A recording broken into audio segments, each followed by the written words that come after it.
नमस्कार। आज हम एक बहुत ही प्राचीन और कह सकते हैं शक्तिशाली ज्ञान को समझने की कोशिश करेंगे। एक ऐसा रास्ता जो हमें सर्वोच्च कल्याण की ओर ले जाता है। तो आखिर ये काम कैसे करता है? चलिए मिलकर इसे समझते हैं। तो हमारी आज की पूरी बातचीत का जो आधार है वो यही श्लोक है। देखिए, ये एक बहुत ही पावरफुल स्टेटमेंट है ना? ये एक प्रक्रिया भी बताता है और उसका नतीजा भी। पर इसका असल मतलब क्या है? गहराई में इसका क्या अर्थ है? बस यही वो सवाल है जिसका जवाब हम आज ढूंढने निकले हैं। हम क्या करेंगे कि इस गहरे श्लोक के हर एक हिस्से को आप समझिए कि परत दर परत खोलकर देखेंगे ताकि इसकी असली गहराई तक पहुंच सकें। तो सबसे पहले ये समझना जरूरी है कि इस पूरे अभ्यास का अंतिम लक्ष्य क्या है। मतलब आखिर हम पहुंचना कहाँ चाहते हैं, मंजिल क्या है? तो देखिए, लक्ष्य बिल्कुल साफ है। ये कोई दुनियावी या कोई भौतिक लाभ नहीं है, नहीं, बल्कि ये है सर्वोच्च आध्यात्मिक अनुभव को पाना। ये वो अवस्था है जब हम परम चेतना के साथ एक हो जाते हैं। और सच मानिए, इससे बड़ा कोई उपहार हो ही नहीं सकता। अच्छा, तो अब जब हमें मंजिल का पता चल गया है, तो चलिए उस रास्ते को भी समझ लेते हैं जो हमें वहां तक पहुंचाएगा। श्लोक में जो मुख्य तरीका बताया गया है वो है क्रमशः, यानी क्रमिक ध्यान का अभ्यास। इस पूरे अभ्यास का जो सार है ना, वो बस एक शब्द में छिपा है, क्रमशः। इसका मतलब है कि ये कोई अचानक से लगाए जाने वाली छलांग नहीं है जिसमें गिरने का डर हो। नहीं, बल्कि ये तो एक एक कदम आगे बढ़ाने की एक बहुत ही व्यवस्थित प्रक्रिया है। इस बात को समझने का सबसे आसान तरीका जानते हैं क्या है? एक सीढ़ी की कल्पना कीजिए। कोई भी सीधे 10वीं सीढ़ी पर तो नहीं कूद सकता है ना। हम क्या करते हैं, हर पायदान पर ध्यान से पैर रखते हैं, एक एक करके। और बस यही तरीका हमें सुरक्षित ऊपर ले जाता है। ध्यान में भी बिल्कुल यही सिद्धांत काम करता है। अब इंटरेस्टिंग बात यह है कि स्रोत हमें बताते हैं कि इस क्रमिक अभ्यास को हम दो अलग अलग जगहों पर लागू कर सकते हैं। एक है आंतरिक, यानी हमारे अपने शरीर के अंदर, और दूसरा है बाहरी, यानी हमारे आसपास की दुनिया में। तो इसका मतलब हुआ कि हमारे सामने दो रास्ते हैं। एक रास्ता है जो हमें अपने ही अंदर की यात्रा पर ले जाता है, और दूसरा रास्ता बाहरी दुनिया पर ध्यान लगाने के लिए कहता है। और सबसे दिलचस्प बात क्या है? दोनों का लक्ष्य एक ही है, बिल्कुल एक। बस ध्यान का जो केंद्र है वो अलग अलग है। चलिए, सबसे पहले आंतरिक मार्ग की बात करते हैं, उसे समझने की कोशिश करते हैं।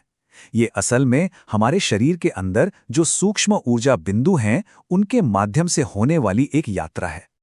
देखिए, ग्रंथ हमें शरीर के ऊर्जा केंद्रों का एक पूरा क्रम बताते हैं। ये यात्रा शुरू होती है गुदाधार, यानी मूलाधार से, और फिर एक एक करके ऊपर की ओर बढ़ती है, जैसे जन्म, फिर कंद, फिर नाभि, हृदय, और इसी तरह आगे बढ़ते हुए व्यापनी तक। ये एक तरह से अंदर ही अंदर एक व्यवस्थित चढ़ाई है। और ये जो मूलाधार है ना, ये इस आंतरिक यात्रा की नींव है। बिल्कुल वैसे ही जैसे हमारी सीढ़ी का पहला पायदान।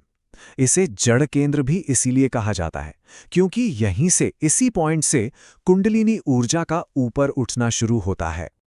अच्छा, ये तो हुई अंदर की बात। अब चलते हैं दूसरे रास्ते पर। देखते हैं कि यही क्रमशः वाला सिद्धांत बाहरी चीजों पर कैसे लागू होता है। इसके लिए भी ग्रंथ कुछ उदाहरण देते हैं, जैसे एक बहुत बड़ा खाली स्थान या फिर एक ऊंची दीवार। अब यहां भी वही क्रमशः वाला नियम लागू होता है। जरा सोचिए कि ध्यान को दीवार के एक कोने से शुरू किया और फिर धीरे धीरे आराम से उसे दूसरे कोने तक ले गए। बस यही है क्रमिक ध्यान। अब एक और चीज है जो थोड़ी और सूक्ष्म है, जिस पर ध्यान लगाया जा सकता है। श्लोक में इसे कहा गया है उत्कृष्ट व्यक्ति। अब सवाल यह है कि ये क्या है? और ये एक बहुत ही अनोखी अवधारणा है। सच में, यहां ध्यान का केंद्र कोई बेजान चीज नहीं है, बल्कि एक ऐसा इंसान है जो आध्यात्मिक रूप से उन्नत है और ग्रहणशील है। ये कुछ ऐसा है जैसे किसी ज्ञानी व्यक्ति के ऊर्जा क्षेत्र पर ध्यान लगाना, ताकि उनकी चेतना के साथ एक गहरा संबंध बन सके।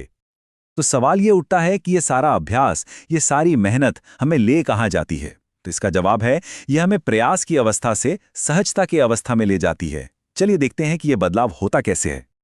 एकाग्रता की ये जो तकनीक है ना, ये असल में दो अलग अलग आध्यात्मिक अवस्थाओं के बीच एक पुल का काम करती है। ये एक शुरुआती बिंदु से शुरू होती है और हमें एक बहुत ही उन्नत अवस्था तक ले जाती है। देखिए, ये यात्रा शुरू होती है आणव उपाय से। आणव उपाय का मतलब है व्यक्तिगत प्रयास और अपनी इच्छा शक्ति का रास्ता। इसमें साधक सचेत रूप से ध्यान लगाता है, प्रयास करता है, लेकिन जैसे जैसे ध्यान गहरा होता जाता है, ये अभ्यास अपने आप स्वाभाविक रूप से ही शाक्तोपाय में बदल जाता है। और ये वो अवस्था है जहां सारे प्रयास खत्म हो जाते हैं और चेतना की जो अपनी ऊर्जा है वो खुद ही सब कुछ संभाल लेती है। तो सबसे जरूरी बात जो समझने की है वो ये है कि शुरुआत तो प्रयास से ही होती है, लेकिन मंजिल वो है जहां पहुंचने के बाद प्रयास की जरूरत ही ना पड़े। ध्यान इतना गहरा, इतना गहन हो जाता है कि वो खुद ही परम चेतना में मिल जाता है। बिल्कुल वैसे ही जैसे कोई नदी बहते बहते आखिर में समुद्र में मिल जाती है और खुद समुद्र बन जाती है। और ये पूरी बात हमें एक आखिरी और बहुत गहरे सवाल पर लाकर छोड़ देती है। जब ध्यान करने वाला और जिस चीज पर ध्यान किया जा रहा है वो दोनों एक हो जाएं, जब सारा प्रयास खत्म हो जाए और ध्यान खुद में ही विलीन हो जाए, तो फिर क्या बचता है? उस अनुभव के पार क्या है? शायद सर्वोच्च कल्याण का असली रहस्य इसी सवाल के जवाब में छिपा है।